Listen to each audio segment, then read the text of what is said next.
Já estamos de volta com o Gazeta Entrevista para o nosso primeiro bloco de entrevistas. Daqui a pouco eu converso com o Dr. Gerson Boaventura. Ele é advogado, corregedor da Defensoria Pública e nós vamos falar sobre o caso Hildebrando Pascoal.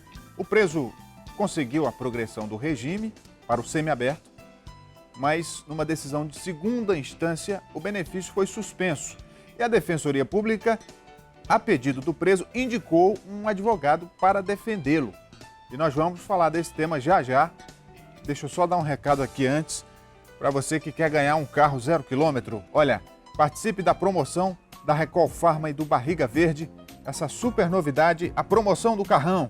Nas compras a partir de R$ 30 na Recol Pharma ou no Barriga Verde, você ganha um cupom para concorrer a esse carrão que aparece aí na sua tela. É uma Sportage novinha, esperando por você em toda a rede Recol Pharma e no Barriga Verde. Na Recol Pharma não vale para as compras de medicamentos em respeito à legislação. Os demais itens todos você compra e concorre. E no Barriga Verde não tem restrição, em toda a linha de produtos. Aproveite, participe, boas compras e boa sorte. Dr. Gerson Boaventura, pode vir para cá. Boa noite. Boa noite. Tudo bem com o senhor? Tudo bom? Seja bem-vindo, por favor. Então, doutor Gerson, nós temos acompanhado, a sociedade inteira do Acre acompanha atentamente esse caso do preso Hildebrando Pascoal, que conseguiu a progressão do regime. No entanto, antes mesmo de ser solto, essa decisão foi revogada por uma decisão superior. E aí, a pedido do preso, ele pediu que fosse defendido por um defensor público, já que não tinha condições de custear um processo. E a Defensoria aguardou alguns dias para se manifestar e agora, finalmente, vai indicar um advogado. Em que situação se encontra o processo? Vamos repassar isso, porque a questão jurídica, às vezes, ela é complexa. Então, para a população entender o que aconteceu. Boa noite para você, boa noite para os nossos telespectadores. Parabenizar pelo novo estúdio. Muito obrigado. Muito obrigado. Parabéns a você, TV Gazeta. Bom, o que aconteceu foi o seguinte, o preso, Hildebrando Pascoal, ele está há quase 16 anos no regime fechado.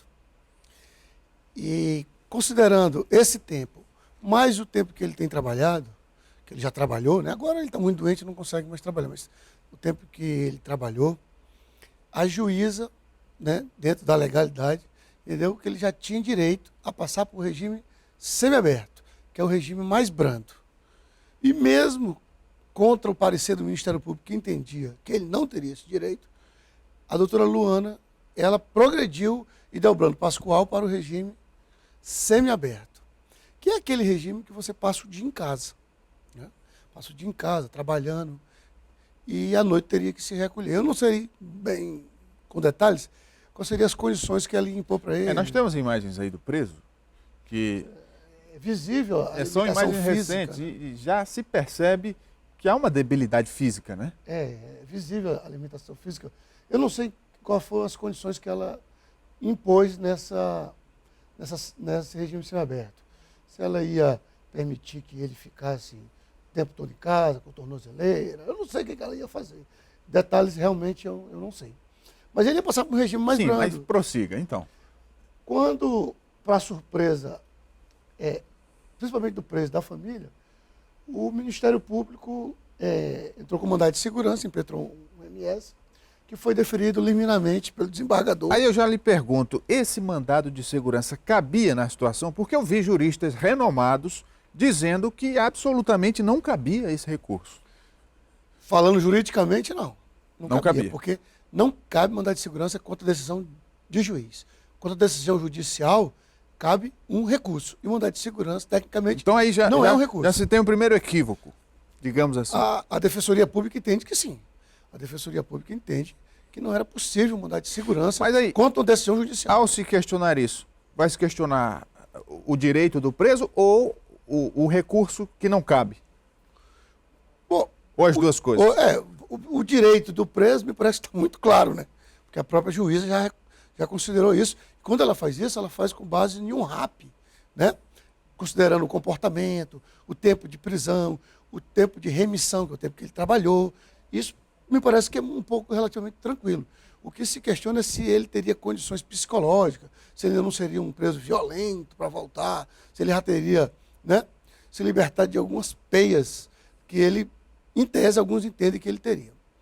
Mas o mandado de segurança é que é o remédio que a Defensoria Pública entende, e renomado jurista, como você entende, e a própria juíza, quando se manifestou ao judiciário, disse que o mandado de segurança não cabia. A gente entende que esse remédio foi um remédio equivocado. A via eleita foi errônea. E como que isso chegou, então, dando sequência, até a Câmara Criminal?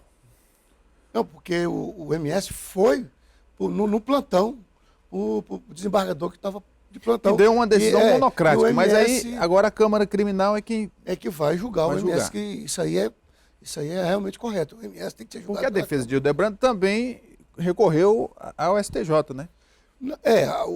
Ele tinha uma advogada, né, que já não está mais. Aí as medidas que ela tomou, eu nem tenho muito conhecimento do que ela fez. Mas aí a Defensoria Pública agora, que vai entrar no caso, qual será o procedimento? Bom, o primeiro procedimento foi indicar um defensor público. No primeiro momento nós indicamos 2, depois a gente entendeu que não era a medida mais correta, diante do nosso quadro diminuto de defensores públicos, a gente entendeu que seria melhor um único defensor. Indicamos o doutor Rogério Pacheco. O preso chegou a sugerir um nome e inicialmente houve a possibilidade, depois a Defensoria recuou. Qual foi o critério de escolha? O preso ele indicou um nome realmente, né? Mas eu, o doutor Valdir Perazzo, e o doutor Valdir Perazzo também participou da conversa, o doutor Fernando e o doutor John, entendemos por bem indicar o doutor Rogério Pacheco, que é um defensor que tem 14 anos de casa, dotado de uma grande oratória, muito competente, e a gente entendeu que seria melhor, nesse caso, o doutor Rogério Pacheco. E, então, com relação ao julgamento pela Câmara Criminal, tem um prazo estabelecido ou fica a critério dos a Câmara Criminal o relator é que vai pautar o julgamento. Se questionou muito pelo fato de não entrar no próximo julgamento, nessa próxima quinta. Mas aí a gente entende até que o desembargador tem razão, porque o MS ainda não tinha um parecer do Ministério Público. E a Defensoria ainda estava nessa indecisão quem seria o defensor. Então, diante desse quadro de indecisão da Defensoria Pública e da falta de parecer do Ministério Público, o desembargador não pautou e fez acertadamente. Mas o Ministério Público já demonstrou que tem total interesse em que o preso continue no regime fechado. Esse parecer que falta o Ministério Público dar, tem prazo para ser emitido? Não, mas o parecer do Ministério Público, ele não vincula os desembargadores. O Ministério Público tem interesse que o preso continue preso, é altamente legítimo, eles estão no papel deles. Exatamente. Né? No papel deles. A defesa vai fazer o papel dela. Dentro do regime democrático é isso que se faz. Mas os desembargadores não estão vinculados, não estão adstritos, não estão presos ao parecer do Ministério Público. Tanto isso é verdade que o Ministério Público era contra a progressão. E a juíza deu a progressão. Agora, o senhor falou aí do papel do Ministério Público, mas os procuradores que acusaram Hildebrando na época do julgamento, alguns já se manifestaram favoravelmente, dizendo que ele tem direito à progressão de regime. Aí fica uma situação muito desconfortável para o Ministério Público daqui, né? Porque 2 procuradores da República que acusaram Hildebrando Pascoal, o doutor Luiz Francisco, que iniciou todo esse processo, junto com o desembargador Jacino, iniciou todo esse processo para desfazer, para desmontar aquilo que foi chamado de Esquadrão da Morte. E depois o Pedro Táxi, que hoje é governador do estado do Mato Grosso, foi senador durante muito tempo, que também acusou Hildebrando lá em Brasília. Os 2 se manifestaram favoravelmente à progressão. Aliás, eles dizem que é um absurdo Hildebrando Pascoal ainda está no regime fechado. Aí você soma esses 2 procuradores, mais o que decidiu a doutora Luana, e vamos ver qual é a posição da Câmara. Essa situação envolvendo o Ministério Público, decisões da Justiça em primeira instância, acaba fazendo com que o Acre tenha um grande número de decisões reformadas nos tribunais superiores. Como é que o senhor vê essa questão? Essa questão de reformar a decisão é absolutamente corriqueiro e normal. As instâncias superiores, STJ e STF, estão para isso mesmo, para reformar decisões que eles entendem equivocadas, decisões que são contra as súmulas dele, contra as posições dele. Inclusive, o nosso defensor indicado, ele vai tomar medidas além do que vai ser decidido pela Câmara. Se a Câmara mantiver a decisão do desembargador de manter Ildebrando no regime fechado, ele vai tomar decisões que vão até Brasília, nas instâncias superiores, na busca de tentar caçar uma decisão que foi contrária ao réu. Esse caso tem tido muita repercussão em toda a sociedade, a população acompanha. Há, inclusive, grupos que acabam levando isso para o lado político. E qual o peso que tem a opinião pública em relação a isso, na opinião do senhor? Veja bem, o judiciário ele não pode se levar pela opinião pública. Até porque se nós considerarmos a opinião pública aqui do Acre, pelo que nós temos sentido nas redes sociais, pelas manifestações de todas as ordens, Ildebrando já estava solto há muito tempo. Talvez nem tivesse sido preso, né? Dependendo da análise. Então, o judiciário ele não se leva por manifestações. É evidente. É evidente. O judiciário tem que decidir com base na legislação, com base na jurisprudência, né? Com base no que diz, orienta as instâncias superiores. E confirmando isso, está a decisão da doutora Luana, que progrediu. Na época em que houve o julgamento, em que ele foi preso, em que o Esquadrão da Morte, assim chamado, foi desfeito, foi preciso muita coragem, muita firmeza e muita determinação do Ministério Público e do Judiciário para fazê-lo. Isso é evidente e a história registra isso com muita clareza. Me parece que agora, da mesma forma, tem sido necessária coragem de cumprir a lei e seguir os trâmites para que isso tenha um desfecho, né? É verdade. Teve muita coragem, muita independência do Ministério Público, do Judiciário. As instituições se fortaleceram para acabar com o Esquadrão da Morte. Agora tem que ter a mesma coragem para dar ao preso aquilo que ele tem direito. A doutora Luana demonstrou isso. Os procuradores que o acusaram estão demonstrando isso. Agora chegou a hora do Poder Judiciário, numa segunda instância, também demonstrar isso. Mandaram prender, fizeram tudo o que era possível para desmontar o Esquadrão da Morte.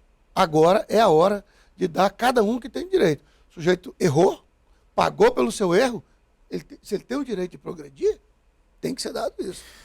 Doutor Gerson, para a gente encerrar, falar desse bom momento da Defensoria Pública que tem mostrado uma atuação muito firme em várias questões, né, tanto individuais quanto coletivas. A mais recente agora, esse concurso para oficiais da PM, que a Defensoria questionou alguns itens do edital e isso foi reformulado, né? Quer dizer, demonstra independência, demonstra que está atento aos movimentos da sociedade. Isso é um momento maravilhoso da Defensoria Pública. Recentemente o Supremo nos deu total legitimidade para ajuizar ações em caráter coletivo. Ou seja, a Defensoria hoje, assim como o Ministério Público, nós podemos defender a sociedade na sua coletividade. Não é mais aquela defesa só unicamente individual. Isso que você está citando, esses dois concursos da PM e do Bombeiro, deixou isso muito claro, além de outras decisões já. Mas esses dois deixaram muito claro. Ora, a questão médica era absurda, mas com a ação firme, independente, doutor Celso, doutora Juliana Calbianco, com apoio total da administração, eles ajuizaram as ações, o judiciário respondeu de forma positiva, foi feito um acordo recentemente, e agora outras mais e mais pessoas vão poder ter o direito de concorrer, de poder ingressar nessas duas instituições tão importantes, que é o Bombeiro e a PM, graças à ação da Defensoria Pública. E não é disputa de poder, de espaço com o Ministério Público, não. Acho que o Ministério Público devia ficar feliz e agora poder dividir porque há uma demanda da sociedade muito grande e o Ministério Público a gente sabe que é sobrecarregado com isso, né? Então, muito feliz. Muito bem. Conversei aqui com o doutor Gerson Boaventura, corregedor da Defensoria. Muito obrigado, doutor Gerson, pela vinda. Estamos à disposição, a Defensoria Pública à disposição. Vamos para o intervalo comercial, daqui a pouco a gente volta com o Gazeta Entrevista. Não saia daí.